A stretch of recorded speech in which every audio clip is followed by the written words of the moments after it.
ಅವ್ರು ಯಾವ ತರ ರಿಯಾಕ್ಟ್ ಮಾಡಿದ್ರು ಅಂದ್ರೆ ತುಂಬಾ ನೀರ್ರಿ ತುಂಬಾ ನೀರು ಏನು ನನ್ ನೋಡಕ್ ಬಂದಿಲ್ಲಣ್ಣ ನೀನು ನನ್ ನೋಡಕ್ ಬಂದಿಲ್ಲಣ್ಣ ನೀನು ಹೇಳ್ಬಿಟ್ಟು ಅತ್ತೇ ಬಿಟ್ರೆ ಮನುಷ್ಯ ಪಾಪ ಹತ್ಬಿಟ್ರಿ ಪಾಪ.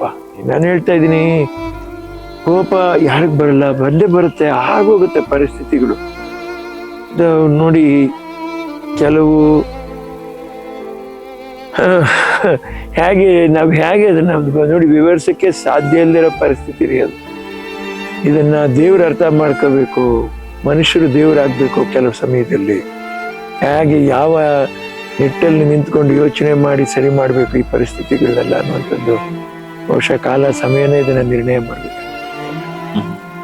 ಇಲ್ಲೊಂದ್ ಕಡೆ ನೀವು ರೇಣುಕಾ ಸ್ವಾಮಿ ಕುಟುಂಬದವ್ರನ್ನ ನೋಡಿದ್ರಿ, ಸೊ ಅವ್ರ ಪರಿಸ್ಥಿತಿ ಅರ್ಥಕೊಂಡ್ರಿ. ನಾನು ಪಾಪ ಇಲ್ಲಿನೂ ಒಂದು ತೊಂದರೆ ಆಗಿದೆಯಲ್ಲ, ಸರಿ ನಾವು ಪಾಪ ಹುಟ್ಟೋ ಮಗುಗೆ ಏನಾದ್ರು ಒಂದು ಒಳ್ಳೇದಾಗ್ಲಿ ಅನ್ನೋದಕ್ಕೋಸ್ಕರ ನಾನು ಹೋಗಿ ಅಲ್ಲಿ ಮಾತಾಡ್ಸಿದ್ ಚೆಕ್ ಬರ್ಕೊಟ್ಬಿಟ್ಟು ಬಂದೆ ಅಷ್ಟೇ. ಹೌದು, ಯಾವ್ದು ಅದನ್ನ ಹೋಗಿ ನಾನು ನಿಮ್ ಬಗ್ಗೆ ನಮಗೆ ಗೊತ್ತಿದೆ, ಹಾಗೆ ದರ್ಶನ ಆತರ ವ್ಯಕ್ತಿ ಅಲ್ಲ.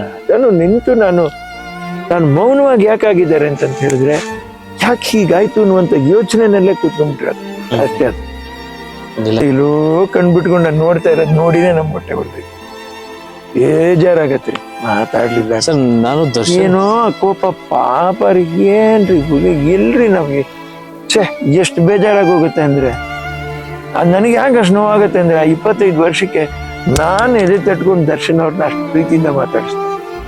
ಬಾರಪ್ಪ ಅಂತಂತೇಳಿ ನಾನು ವೇದಿಕೆ ಮೇಲೆ ನಿಂತ್ಕೊಂಡು ಮಾತಾಡ್ತೀನಿ. ಯಾರಾದ್ರೂ ಏನಪ್ಪ, ಅದಕ್ಕೆ ಹೇಳಿದ್ದ, all Kannadigas are also brothers and sisters, not Indians. ಕರ್ನಾಟಕದವರು ಅಣ್ಣ ತಮ್ಮಂದಿರಿ.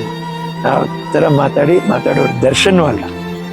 ಬರ್ಕೊಡ್ತೀನಿ ನೋಡ್ರಿ, ಇಲ್ಲೋ ಒಂದು ಮಾತಾಡಿದೆ, ನಾನು ಶಿಕ್ಷೆ ಅನುಭವಿಸ್ತೀನಿ ಪರವಾಗಿಲ್ಲಪ್ಪ ಅಂತಂತೆ ಮಾತಾಡನೇ ಇಲ್ಲಲ್ಲ ರೀ ಮನುಷ್ಯ. ಅದೇ ನನ್ಗೆ ಆಶ್ಚರ್ಯ. ಆಮೇಲೆ ಮಾತಾಡೇ ಇಲ್ಲ.